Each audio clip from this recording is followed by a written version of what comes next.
हर हर महादेव दोस्तों, सनातन वर्ल्ड में आपका स्वागत है। आज हम विदेश्वर संहिता के 21वें अध्याय का श्रवण आरंभ करेंगे। इससे पहले के अध्यायों की वीडियो का लिंक आपको इस वीडियो के डिस्क्रिप्शन बॉक्स में मिल जाएगा। तो चलिए दोस्तों, महादेव का नाम लेते हुए 21वें अध्याय का श्रवण आरंभ करते हैं। हर हर महादेव। 21वां अध्याय, शिवलिंग की संख्या। सूत जी बोले, महर्षियों, पार्थिव लिंगों की पूजा करोड़ों यज्ञों का फल देने वाली है। कलयुग में शिवलिंग पूजन मनुष्य के लिए सर्वश्रेष्ठ है। यह भोग और मोक्ष देने वाला एवं शास्त्रों का निश्चित सिद्धांत है। शिवलिंग 3 प्रकार के हैं, उत्तम, मध्यम और अधम। 4 अंगुल ऊंचे वेदी से युक्त सुंदर शिवलिंग को उत्तम शिवलिंग कहा जाता है। उससे आधा मध्यम तथा मध्यम से आधा अधम कहलाता है। ब्राह्मण, क्षत्रिय, वैश्य तथा शूद्रों को वैदिक उपचारों से आदरपूर्वक शिवलिंग की पूजा करनी चाहिए। ऋषि बोले, हे सूत जी, शिव जी के पार्थिव लिंग की कुल कितनी संख्या है? सूत जी बोले, हे ऋषियों, पार्थिव लिंग की संख्या मनोकामना पर निर्भर करती है। बुद्धि की प्राप्ति के लिए सद्भावना पूर्वक 1000 पार्थिव शिवलिंग का पूजन करें।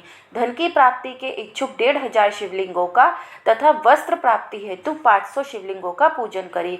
भूमि का इच्छुक 1000, दया भाव चाहने वाला 3000, तीर्थ यात्रा करने की चाह रखने वाले को 2000 तथा मोक्ष प्राप्ति के इच्छुक मनुष्य 1 करोड़ पार्थिव लिंगों की वेदोक्त विधि से पूजा आराधना करें। अपनी कामनाओं के अनुसार शिवलिंगों की पूजा करें। पार्थिव लिंगों की पूजा करोड़ों यज्ञों का फल देने वाली है तथा उपासक को भोग और मोक्ष प्रदान करने वाली है। इसके समान कोई और श्रेष्ठ नहीं है, अर्थात यह सर्वश्रेष्ठ है। शिवलिंग की नियमित पूजा अर्चना से मनुष्य सभी विपत्तियों से मुक्त हो जाता है। शिवलिंग का नियमित पूजन भवसागर से तरने का सबसे सरल तथा उत्तम उपाय है। हर रोज लिंग का पूजन वेदोक्त विधि से करना चाहिए। भगवान शंकर का नैवेद्यांत पूजन करना चाहिए। भगवान शंकर की 8 मूर्तियां पृथ्वी, जल, अग्नि, वायु, आकाश, सूर्य, चंद्रमा तथा यजमान हैं। इसके अतिरिक्त शिव, भव, रुद्र, उग्र, भीम, ईश्वर, महादेव तथा पशुपति नामों का भी पूजन करें। अक्षत, चंदन और बेलपत्र लेकर भक्ति पूर्वक शिव जी का पूजन करें तथा उनके परिवार, जिसमें ईशान, नंदी, चंड, महाकाल, भृंगी, वृक्ष, स्कंद, कर्पितीश्वर, शुक्र तथा सोम है, का 10 दिशाओं में पूजन करें। शिव जी के वीरभद्र और कीर्तिमुख के पूजन के पश्चात 11 रुद्रों की पूजा करें।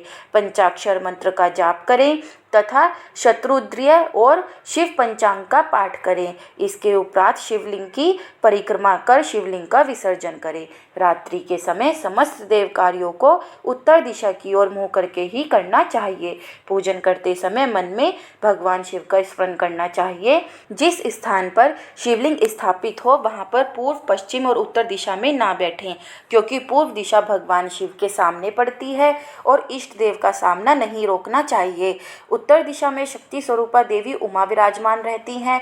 पश्चिम दिशा में शिव जी का पीछे का भाग है और पूजा पीछे से नहीं की जा सकती, इसलिए दक्षिण दिशा में उत्तराभिमुख होकर बैठना चाहिए। शिव के उपासकों को भस्म से त्रिपुंड लगाकर रुद्राक्ष की माला, बेलपत्र आदि लेकर भगवान का पूजन करना चाहिए। यदि भस्म ना मिले तो मिट्टी से ही त्रिपुंड का निर्माण करके पूजन करना चाहिए। हर हर महादेव। 22वां अध्याय, शिव नैवेद्य और बिल्व महात्म्य।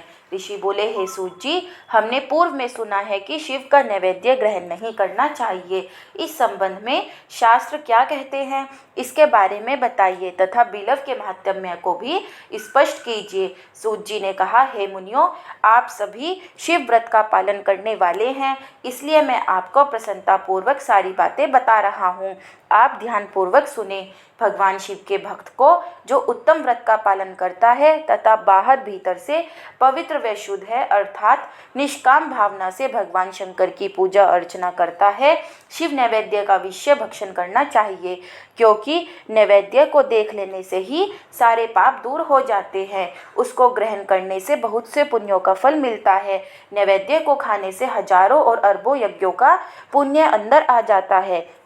जिसके घर में शिव जी के नैवेद्य का प्रचार होता है उसका घर तो पवित्र है ही, बल्कि वह साथ के अन्य घरों को भी पवित्र कर देता है। इसलिए सिर झुकाकर प्रसन्नतापूर्वक एवं भक्ति भावना से इसे ग्रहण करें और इसे खा लें। जो मनुष्य इसे ग्रहण करने या लेने से विलंब करता है वह पाप का भागी होता है। शिव की दीक्षा से युक्त शिव भक्त के लिए नैवेद्य महाप्रसाद है। जो मनुष्य भगवान शिव के अलावा अन्य देवताओं की दीक्षा भी धारण किए हैं उनके संबंध में ध्यानपूर्वक सुनिए। ब्राह्मणों, जहाँ से शालग्राम शिला की उत्पत्ति होती है वहाँ उत्पन्न लिंग से रसलिंग में पाषाण, रजत तथा सुवर्ण से निर्मित लिंग में देवताओं तथा सिद्धों द्वारा प्रतिष्ठित लिंग में केसर लिंग, स्फटिक लिंग, रतन निर्मित लिंग तथा समस्त ज्योतिर्लिंगों में विराजमान भगवान शिव के नैवेद्य को ग्रहण करना चांद्रायन व्रत के समान पुण्यदायक है।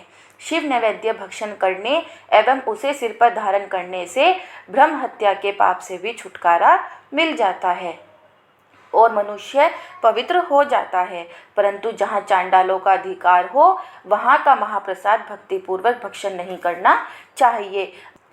बाणलिंग, लोह निर्मित लिंग, सिद्धलिंग, उपासना से प्राप्त अर्थात सिद्धों द्वारा स्थापित लिंग, स्वयं भूलिंग एवं मूर्तियों का जहाँ पर चंड का अधिकार नहीं है, जो मनुष्य भक्तिपूर्वक स्नान कराकर उस जल का 3 बार आचमन करता है उसके सभी कायिक, वाचिक और मानसिक पाप नष्ट हो जाते हैं।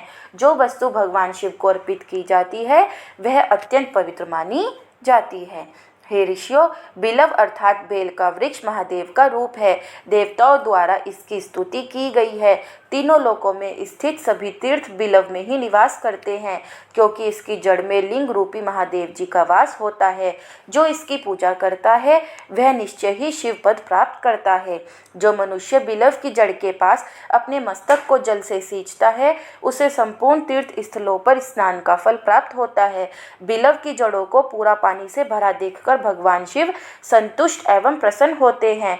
जो मनुष्य बिलव की जड़ों अर्थात मूल भाग का गंध, पुष्प इत्यादि से पूजन करता है वह सीधा शिवलोक जाता है। उसे संतान और सुख की प्राप्ति होती है। भक्ति पूर्वक पवित्र मन से बिलव की जड़ में दीपक जलाने वाला मनुष्य सब पापों से छूट जाता है। इस वृक्ष के नीचे जो मनुष्य एक शिव भक्त ब्राह्मण को भोजन कराता है उसे 1 करोड़ ब्राह्मणों को भोजन कराने का फल मिलता है। इस वृक्ष के नीचे दूध, घी में पके अन्न का दान देने से दरिद्रता दूर हो जाती है। हे ऋषियों, प्रवृत्ति और निर्वृत्ति के 2 मार्ग हैं। प्रवृत्ति के मार्ग में पूजा पाठ करने से मनोरथ पूर्ण हो जाते हैं। यह संपूर्ण अभीष्ट फल प्रदान करता है। किसी सुपात्र गुरु तथा विधि विधान से पूजन कराएं। अभिषेक के बाद अघनी चावल से बना नैवेद्य अर्पण करें। पूजा के अंत में शिवलिंग को संपुट में विराजमान कर घर में किसी शुद्ध स्थान पर रख दे। निर्वृत्ति मार्गी उपासकों को हाथ में ही पूजन करना चाहिए। भिक्षा में प्राप्त भोजन को ही नैवेद्य के रूप में अर्पित करें। निर्वृत्ति पुरुषों के लिए सूक्ष्म लिंग की ही श्रेष्ठ है। विभूति से पूजन करें तथा विभूति को ही निवेदित करें। पूजा करने के उपरांत लिंग को मस्तक पर धारण करें। हर हर महादेव। 23वां अध्याय। शिव नाम की महिमा। ऋषि बोले, हे व्यास शिष्य सूत जी, आपको नमस्कार है। हम पर कृपा कर हमें परम उत्तम रुद्राक्ष तथा शिव नाम की महिमा का महात्म्य सुनाइए। सूत जी बोले, हे ऋषियों, आपने बहुत ही उत्तम तथा समस्त लोगों के हित की बात पूछी है। भगवान शिव की उपासना करने वाले मनुष्य धन्य हैं। उनका मनुष्य होना सफल हो गया है। साथ ही शिव भक्ति से उनके कुल का उद्धार हो गया है। जो मनुष्य अपने मुख से सदाशिव और शिव नामों का उच्चारण करते हैं पाप उनका स्पर्श भी नहीं कर पाता है। भस्म, रुद्राक्ष और शिव नाम त्रिवेणी के समान महापुण्यमय है। इन तीनों के निवास और दर्शन मात्र से ही त्रिवेणी के स्नान का फल प्राप्त हो जाता है। इनका निवास जिसके शरीर में होता है उसके दर्शन से ही सभी पापों का विनाश हो जाता है। भगवान शिव का नाम गंगा है, विभूति यमुना मानी गई है तथा रुद्राक्ष को सरस्वती कहा गया है। इनकी संयुक्त त्रिवेणी समस्त पापों का नाश करने वाली है। हे श्रेष्ठ ब्राह्मणों, इनकी महिमा सिर्फ भगवान महेश्वर ही जानते हैं। यह शिव नाम का महात्म्य समस्त पापों को हर लेने वाला है। शिव नाम अग्नि है और महापाप पर्वत है। इस अग्नि से पाप रूपी पर्वत जल जाते हैं। शिव नाम को जपने मात्र से ही पाप मूल नष्ट हो जाते हैं। जो मनुष्य इस पृथ्वी लोक में भगवान शिव के जाप में लगा हुआ रहता है वह विद्वान, पुण्यात्मा और वेदों का ज्ञाता है। उसके द्वारा किए गए धर्म कर्म फल देने वाले हैं। जो भी मनुष्य शिव नाम रूपी नौका पाकर भवसागर को तर जाते हैं उनके भव रूपी पाप निसंदेह ही नष्ट हो जाते हैं। जो पाप रूपी दावानल से पीड़ित हैं उन्हें शिव नाम रूपी अमृत का पान करना चाहिए। हे मुनीश्वरों, जिसने अनेक जन्मों तक तपस्या की है उसे ही पापों का नाश करने वाली शिव भक्ति प्राप्त होती है। जिस मनुष्य के मन में कभी न खंडित होने वाली शिव भक्ति प्रकट हुई है उसे ही मोक्ष मिलता है। जो अनेक पाप करके भी भगवान शिव के नाम जप में आदर पूर्वक लग गया है वह समस्त पापों से मुक्त हो जाता है। इसमें जरा भी संशय नहीं है। जिस प्रकार जंगल में दावानल से दग्ध हुए वृक्ष भस्म हो जाते हैं उसी प्रकार शिव नाम रूपी दावानल से दग्ध होकर उसके सारे पाप भस्म हो जाते हैं। जिसके भस्म लगाने से अंग पवित्र हो गए हैं और जो आदर सहित शिव नाम जपता है वह इस अथाह भवसागर से पार हो जाता है। संपूर्ण वेदों का अवलोकन करके महर्षियों ने शिव नाम को संसार सागर को पार करने का उपाय बताया है। भगवान शंकर के एक नाम में भी पाप को समाप्त करने की इतनी शक्ति है कि उतने पातक कभी कोई मनुष्य कर ही नहीं सकता। पूर्व काल में इंद्रद्युम्न नाम का एक महापापी राजा हुआ था और एक ब्राह्मण युवती जो बहुत पाप कर चुकी थी। शिव नाम के प्रभाव से दोनों उत्तम गति को प्राप्त हुए। हे द्विजो, इस प्रकार मैंने तुमसे शिव नाम की महिमा का वर्णन किया है। हर हर महादेव। 24वां अध्याय, भस्म धारण की महिमा। सूत जी ने कहा, हे ऋषियों, अब मैं तुम्हारे लिए समस्त वस्तुओं को पावन करने वाले भस्म का महात्म्य सुनाता हूँ। भस्म दो प्रकार की होती हैं, एक महाभस्म और दूसरी स्वलभ भस्म। महाभस्म के भी अनेक भेद हैं। यह 3 प्रकार की होती है, श्रोता, स्मार्त और लौकिक। श्रोता और स्मार्त भस्म केवल ब्राह्मणों के ही उपयोग में आने योग्य है। लौकिक भस्म का उपयोग सभी मनुष्य जन कर सकते हैं। ब्राह्मणों को वैदिक मंत्रों का जाप करते हुए भस्म धारण करनी चाहिए तथा अन्य मनुष्य बिना मंत्रों के भस्म धारण कर सकते हैं। उपलों से सिद्ध की हुई भस्म आग्नेय भस्म कहलाती है। यह त्रिपुंड का द्रव्य है। अन्य यज्ञ से प्रकट हुई भस्म भी त्रिपुंड धारण के काम आती है। जाबाली उपनिषद के अनुसार अग्नि इत्यादि मंत्रों द्वारा 7 बार जल में भिगोकर शरीर में भस्म लगाए। तीनों संध्याओं में जो शिव भस्म से त्रिपुंड लगाता है वह सब पापों से मुक्त होकर शिव की कृपा से मोक्ष पाता है। त्रिपुंड और भस्म लगाकर विधि पूर्वक जाप करें। भगवान शिव और विष्णु ने भी त्रिपुंड धारण किया है। अन्य देवियों सहित भगवती उमा और देवी लक्ष्मी ने इनकी प्रशंसा की है। ब्राह्मणों, क्षत्रियों, वैश्यों, शूद्रों, वर्ण संकरों तथा जाति भ्रष्ट पुरुषों ने भी उद्दलन एवं त्रिपुंड रूप में भस्म धारण की है। महर्षियों, इस प्रकार संक्षेप में मैंने त्रिपुंड का महात्म्य बताया है। यह समस्त प्राणियों के लिए गोपनीय है। ललाट अर्थात माथे पर बहों के मध्य भाग से बहों के अंत भाग जितना बड़ा त्रिपुंड ललाट में धारण करना चाहिए। मध्यमा और अनामिका उंगली से 2 रेखाएं करके अंगूठे द्वारा बीच में सीधी रेखा त्रिपुंड कहलाती है। त्रिपुंड अत्यंत उत्तम तथा भोग और मोक्ष देने वाला है। त्रिपुंड की एक एक रेखा में 9 देवता हैं जो सभी अंगों में स्थित हैं। प्रणव का प्रथम अक्षर अकार, गार्हपत्य, अग्नि, पृथ्वी, धर्म, रजोगुण, ऋग्वेद, क्रियाशक्ति, प्रातः सवन तथा महादेव ये त्रिपुंड की प्रथम रेखा के 9 देवता हैं। प्रणव का दूसरा अक्षर उकार, दक्षिणा अग्नि, आकाश, सत्वगुण, यजुर्वेद, मध्य दिन, सवन, इच्छा शक्ति, अंतरात्मा तथा महेश्वर ये दूसरी रेखा के 9 देवता हैं। प्रणव का तीसरा अक्षर मकार, आहवन्य अग्नि, परमात्मा, तमोगुण, द्युलोक, ज्ञान शक्ति, सामवेद, तृतीय सवन तथा शिव ये तीसरी रेखा के 9 देवता हैं। प्रतिदिन स्नान से शुद्ध होकर भक्ति भाव से त्रिपुंड में स्थित देवताओं को नमस्कार कर त्रिपुंड धारण करें तो भोग और मोक्ष दोनों की प्राप्ति होती है। भस्म को 32, 16, 8 अथवा 5 स्थानों में धारण करें। सिर, माथा, दोनों कान, दोनों आँखें, नाक के दोनों नथनों, दोनों हाथ, मुंह, कंठ, दोनों कोहनी, दोनों भुजदंड, हृदय, दोनों बगल, नाभि, दोनों अंडकोश, दोनों उरु, दोनों घुटनों, दोनों पिंडली, दोनों जांघों और पाव आदि 32 अंगों में क्रमशः अग्नि, वायु, पृथ्वी, देश, 10 दिशाएं, 10 दिक्पाल, 8 वसुंधरा, ध्रुव, सोम, आम, अनिल, प्रातःकाल इत्यादि का नाम लेकर भक्ति भाव से त्रिपुंड धारण करें अथवा एकाग्रचित हो 16 स्थान में ही त्रिपुंड धारण करें। सिर, माथा, कंठ, दोनों कंधों, दोनों हाथों, दोनों कोहनियों तथा दोनों कलाइयों, हृदय, नाभि, दोनों पसलियों एवं पीठ में त्रिपुंड लगाकर इन 16 अंगों में धारण करें। तब अश्वनी कुमार शिव शक्ति, रुद्र, ईश, नारद और बामा आदि 9 शक्तियों का पूजन करके उन्हें त्रिपुंड में धारण करें।